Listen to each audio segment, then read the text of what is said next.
Muchísimas gracias. A continuación vamos a escuchar al doctor Norberto Julián Magini. El doctor Magini es médico de la Universidad de Buenos Aires, especialista en medicina interna y doctor también por la Universidad de Buenos Aires, ex asesor de biotecnología para dirección de ciencia tecnológica, Ministerio de Desarrollo Económico, Ciudad de Buenos Aires, trabajó como director en la unidad de vinculación tecnológica de la Universidad Austral y está desarrollando en el último año el desarrollo de la vacuna y tratamiento para SARS. El doctor Magini va a disertar sobre distintos abordajes en la búsqueda de soluciones para COVID.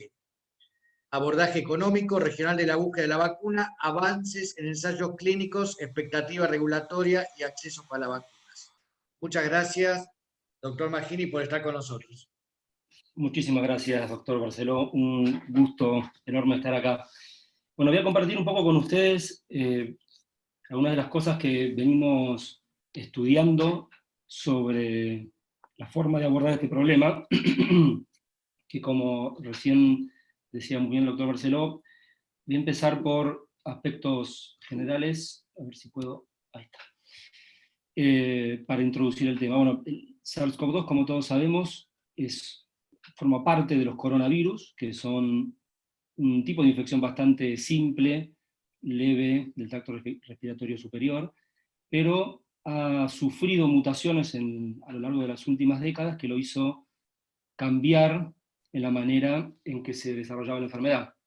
Los casos fueron SARS y MERS en el pasado, y ahora una mutación que afectó la contagiosidad, digamos, la capacidad de contagio que tiene este virus, hizo que se expandiera de una forma, la verdad, poco previsible. No creo que nadie de nosotros en diciembre hubiera pensado que esto iba a pasar, y sin embargo acá estamos. Ha crecido muchísimo en todo el planeta, en algunos territorios más que en otros. Argentina es uno de los territorios más afectados en términos de casos por millón de habitantes, que es lo que estoy mostrando acá. La curva está en crecimiento, sigue cambiando en los patrones. Ahora hablamos de segunda ola, hablamos de algunas cepas particulares en algunos territorios que tienen algún comportamiento que las distingue de las otras, y a medida que pasa el tiempo vamos interpretando cómo funciona esta enfermedad, cómo se transmite, y vamos a entender un poco también cómo podemos tratarlas, que es hasta ahora un área en la que no hemos tenido grandes avances hasta el momento. Desde el punto de vista del abordaje que tenemos que tener como países, como región, creo que es importante recalcar algunos conceptos que tienen que ver con la economía de la pandemia. La pandemia no solamente afecta a la salud directamente a través de la enfermedad propiamente dicho, sino que el freno de las economías, sobre todo en países de bajos y medianos ingresos, es enorme, y esa pérdida debería ser compensada por un desarrollo de una estrategia que, aunque sea muy costosa, podría prevenir gastos y pérdidas enormes a través de acortar el tiempo de espera para llegar a una vacuna.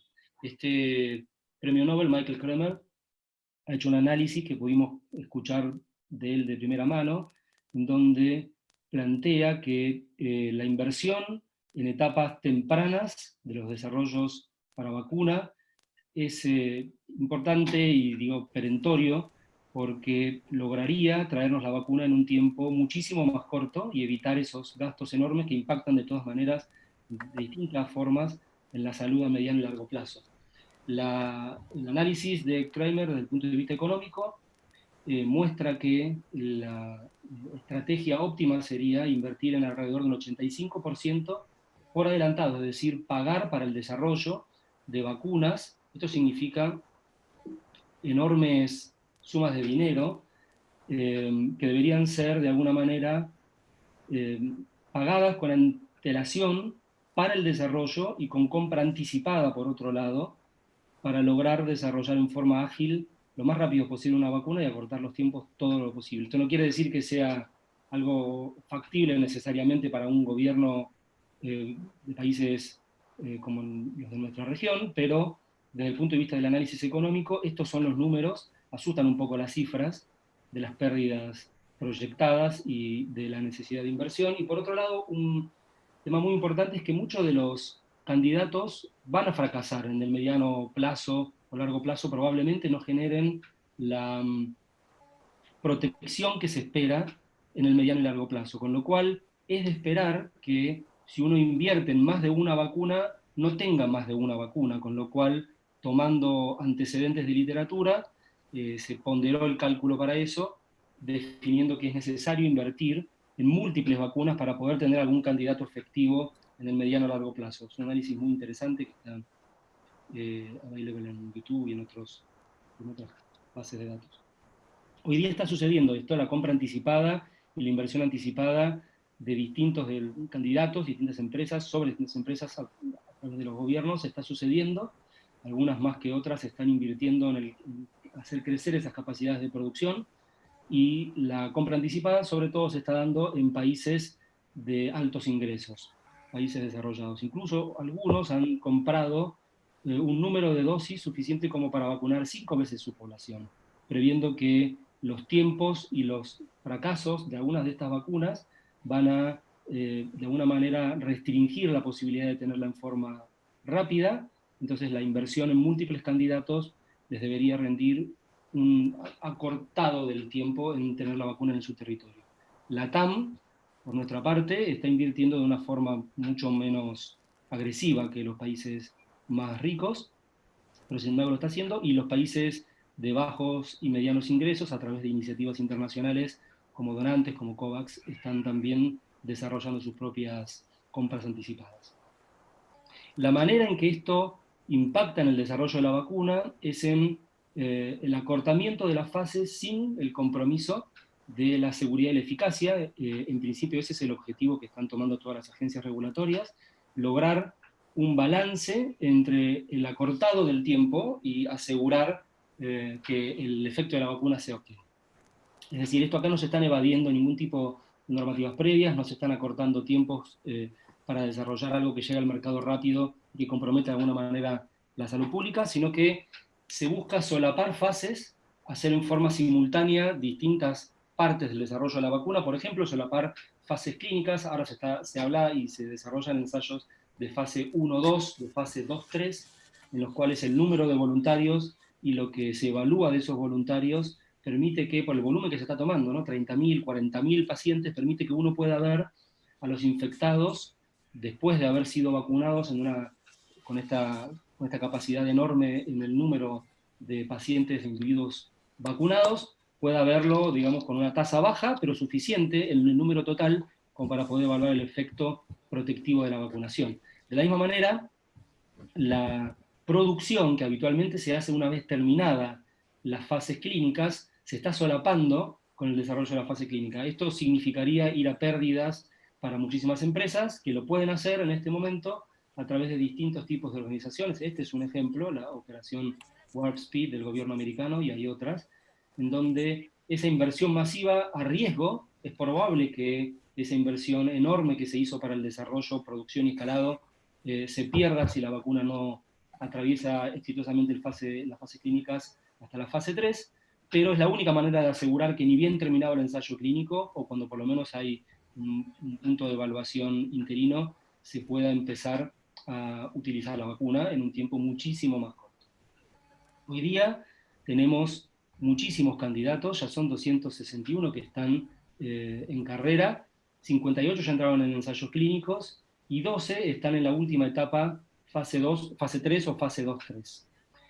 Se sabe por experiencia previa, por lo publicado previamente, no quiere decir que esto suceda ahora, pero estadísticamente, más o menos, alrededor de un poquito menos de un 10% de los candidatos que inician terminan exitosamente un fase 3. Y de los que llegan a las últimas fases de los ensayos clínicos, alrededor de 1 de cada 5 logran atravesar exitosamente la fase 3. Eso es lo que está publicado. Esto significa que, si bien ahora estamos viendo autorizaciones de emergencia, tomando puntos interinos con un número chico de pacientes evaluados que estadísticamente representarían a la población y nos permitirían predecir el efecto protectivo de la vacuna, lo que no podemos asegurar es que esa vacunación efectiva va a darnos una protección a mediano y largo plazo. En general, estos números de los que estoy hablando incluyen esas etapas, con lo cual muchas de las vacunas tienen una inmunidad relativamente corta, protectiva, con lo cual no llegan a atravesar finalmente todas las etapas regulatorias. Entonces, vamos a ver en el futuro cómo se comportan las que tenemos ahora. Este es el mapa actual. Hay muchísima información. Intenté de alguna manera sintetizar lo que está publicado en algunos medios universitarios y desarrollos de traqueo de vacunas. Tenemos algunas vacunas que están muy cercanas ya al uso de emergencia, que de hecho ya han hecho el filing para el uso de emergencia, algunas de ellas, y que están acercándose al número que están esperando los organismos regulatorios para aprobar el uso de emergencia, en términos de la eficacia comprobada en pacientes que se infectan de la enfermedad wild type una vez vacunados. Es decir, en esos pacientes es donde vamos a poder medir qué tan efectiva es la vacuna.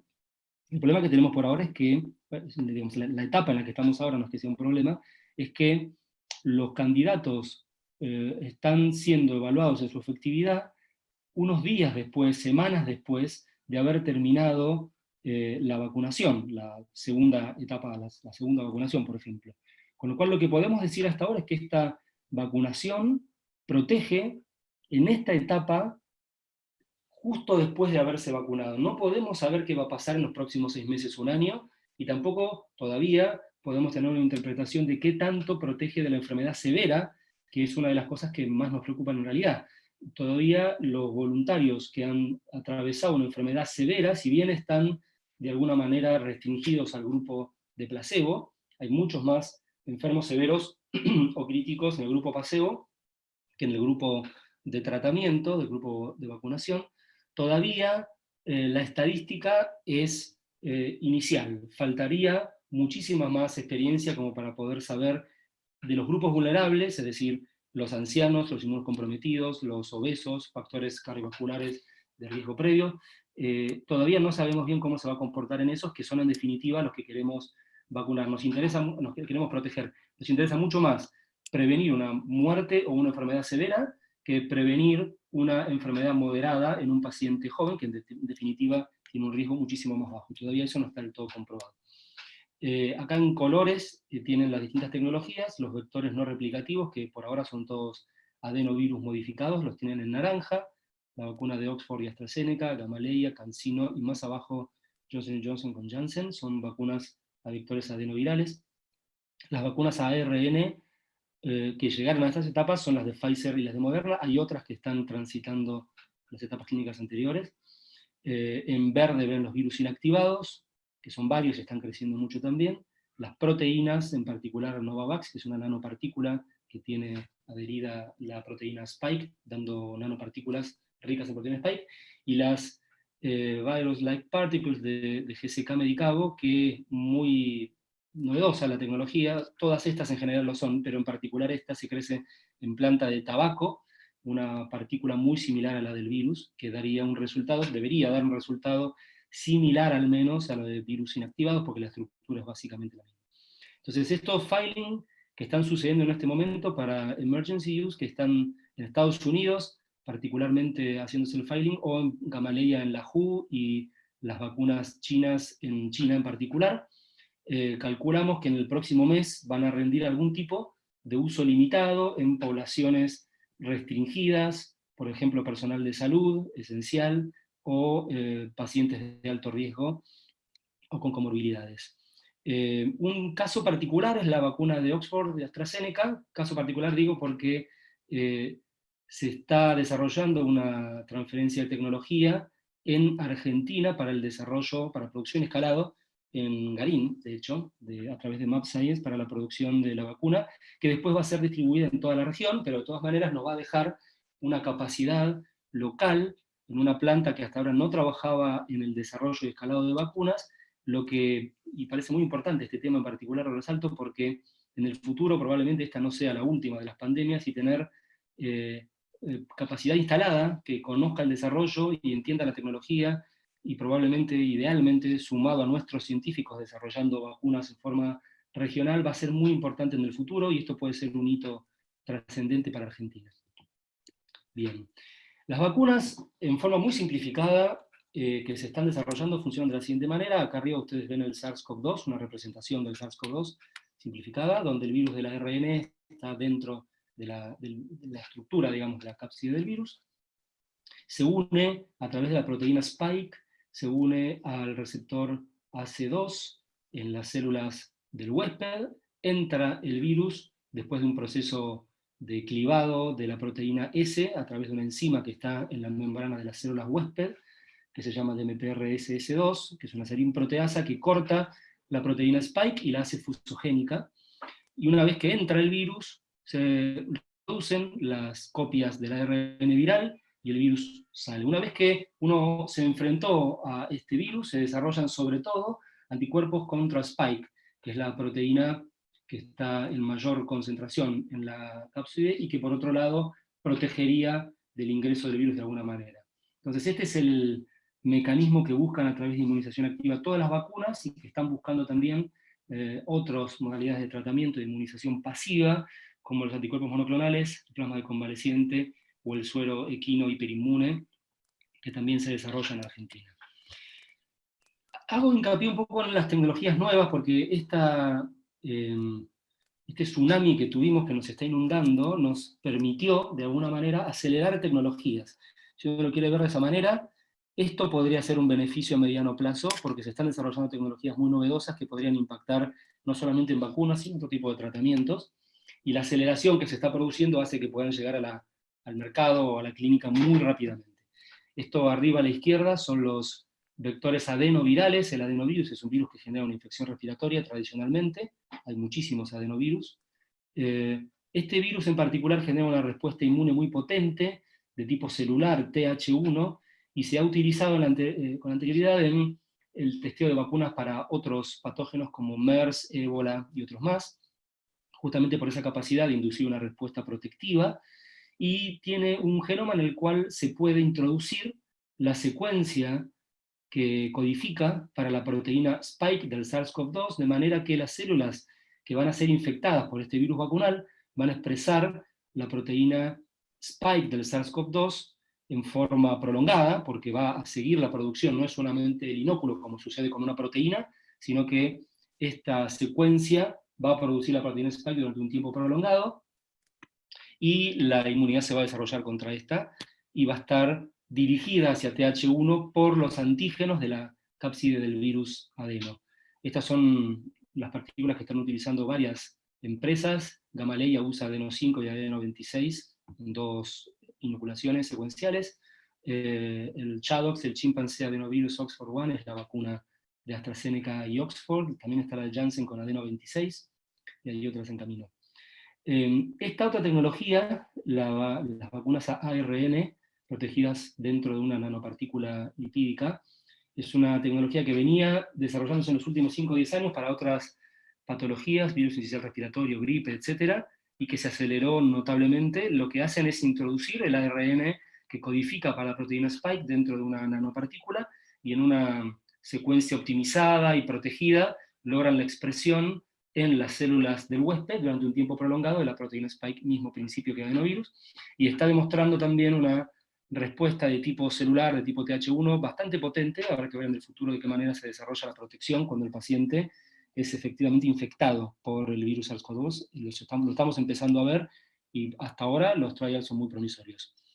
La tecnología tradicional de virus atenuados o inactivados, con un adyuvante, se está utilizando también, y como les comentaba recién, están entrando ahora en ensayos clínicos las proteínas, las subunidades proteicas, que también es una tecnología tradicional, y las viral-like particles, que se deberían comportar como virus atenuados o inactivados, a través de la inoculación, digamos, de esta estructura viral que permitiría desarrollar la respuesta contra distintas áreas del virus. En este sentido es un poco distinto, porque en estos casos, en los virus atenuados o en los virus inactivados o en las viral-like particles, la respuesta va a estar conducida contra todos los antígenos virales y no solamente contra la proteína spike.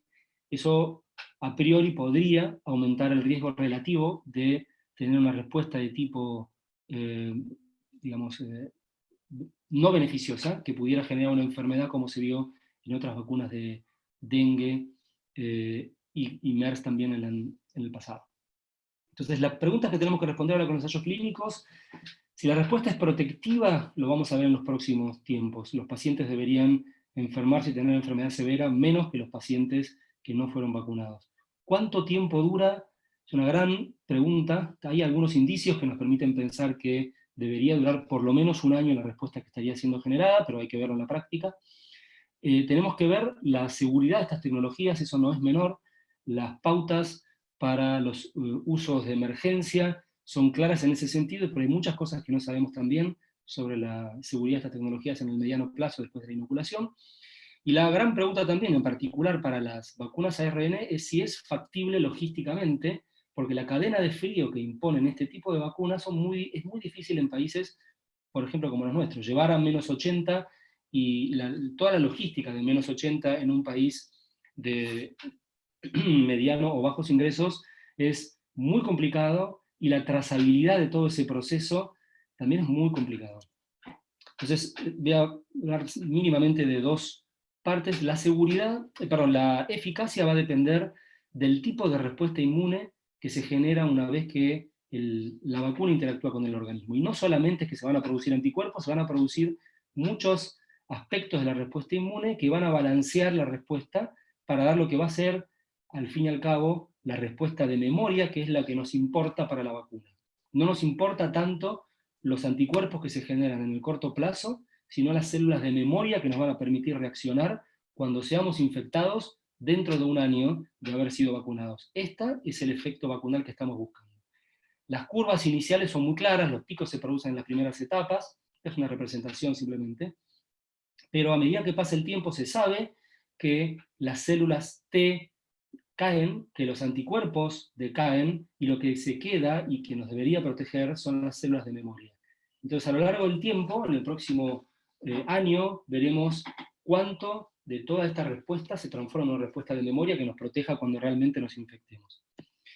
Por otro lado, en términos de toxicidad, no solamente es la toxicidad a corto plazo propia de la inoculación o eventualmente de alguna reacción inflamatoria aguda, sino del tipo de respuesta que se va a generar y cómo esa respuesta va a interactuar con el virus cuando nos infectemos. Y acá es importante nombrarlo, por lo menos, el Antibody Disease Enhancement, o en este caso en particular, Enhanced Respiratory Disease. Es una enfermedad que se produce cuando el virus nos infecta después de haber sido vacunados o de haber tenido una primera infección, como sucede con el dengue. Entonces, hay distintos mecanismos que pueden aumentar el riesgo de que esto suceda y de que el virus infecte mejor, ayudado por los anticuerpos sobre todo, o que la respuesta inmune que se produce contra el virus termine siendo dañina para el organismo por distintos mecanismos inmunológicos que acá están muy simplificados, básicamente relacionados con anticuerpos. Entonces, hay formas como para intentar evitarlo, que significa, por ejemplo, tratar de desarrollar una vacuna que tenga como target una sola proteína y que sea la proteína más representada en el virus, en este caso la proteína S, y que esté representada en un modo tal que estén expuestos los epitopes, o sea, las áreas estructurales de la proteína Spike, que tienen que ser reconocidos para evitar, o sea, para neutralizar, para evitar la infección. Entonces, utilizando la proteína Spike en una estabilizada en prefusión, digamos, en un modelo prefusión, que es la mayor parte de las vacunas que tenemos hoy a vectores adenovirales, deberíamos seleccionar ese tipo de respuesta. Es muy importante, y ustedes lo están viendo, se está midiendo a través de distintas tecnologías la respuesta celular, interferón gamma por el ELISpot, interferón gamma intracelular, distintos modelos de citotoxicidad in vitro. Esto es lo que nos va a dar una respuesta protectiva muy probablemente. Hay que evitar las vacunas, y se está haciendo, las vacunas que inducen, por ejemplo, que tienen un ayudante basado en algún tipo de alum, por ejemplo, que genera una respuesta de tipo TH2. Estas vacunas podrían desarrollar ERD, en el pasado se ha visto. Es muy importante el título neutralizante. Aparentemente, mientras mayor el título neutralizante, se asocia con un menor riesgo de ADE y RD, y los modelos de infección wild type en animales que de alguna manera son similares al humano, por ejemplo el Syrian hamster, se están imponiendo como un modelo preclínico para evaluar este tipo de toxicidad. Hoy sabemos que la inmunidad protectiva contra coronavirus dura relativamente poco tiempo, y no estoy hablando del SARS-CoV-2 en particular, sino de los anteriores coronavirus. Esto es un tema a tener en cuenta, como para poder interpretar los resultados que tengamos después y poder prever de alguna manera qué tanto necesitamos generar una respuesta más potente de la que el virus tradicional genera. Sin embargo, tenemos algunas evidencias que nos muestran que algunos chicos que no han sido infectados por SARS-CoV-2, pero sí por coronavirus anteriormente, tienen anticuerpos que reconocen el SARS-CoV-2 y duran también bastante tiempo, por lo menos un año. Entonces, Ya esto estamos podría... en tiempo, doctor. Estamos un minutito. Voy a cortar las próximas, disculpen, y ya termino rápido entonces. Las vacunas parecen desarrollar una inmunidad más potente que el virus en sí mismo, y lo que estamos viendo ahora es si las células T de memoria generan algo mejor que el virus. Las mutaciones que se están generando no parecen ser en la proteína S, con lo cual las vacunas deberían seguir actuando contra las nuevas cepas. Las cepas que están creciendo en Europa aparentemente están creciendo no por causa de una mutación que de alguna manera les permita pasar la respuesta inmune, sino que tienen una capacidad, digamos, una ventaja en la transmisibilidad, con lo cual esto tampoco amenaza a las vacunas, pero empiezan a surgir algunas strains, algunas cepas que parecen poder evitar la respuesta inmune y todavía no son suficientemente ubicuas como para tenerles miedo, digamos, pero es importante observarlas. Esta es la última diapositiva. Hoy tenemos estas tecnologías y hay más también que van a estar siendo evaluadas en la práctica clínica. Desde lo que hoy podemos saber, hay beneficios, hay pros y contras dentro de cada una, y en el próximo tiempo vamos a poder entender cuál de todos estos casos funciona. Esto es un análisis por expertos nomás, pero aparentemente las vacunas adenovirales de bacterias no replicativos parecen ser la mayor promesa, en principio porque generan una respuesta muy adecuada para este tipo de enfermedad, que incluye respuesta celular y una muy potente producción de anticuerpos de tipo TH1. Aparentemente la potencia podría, en algunos casos todavía no está comprobado, dar la chance de una vacuna de una sola aplicación. Esto es muy importante para las economías como las nuestras.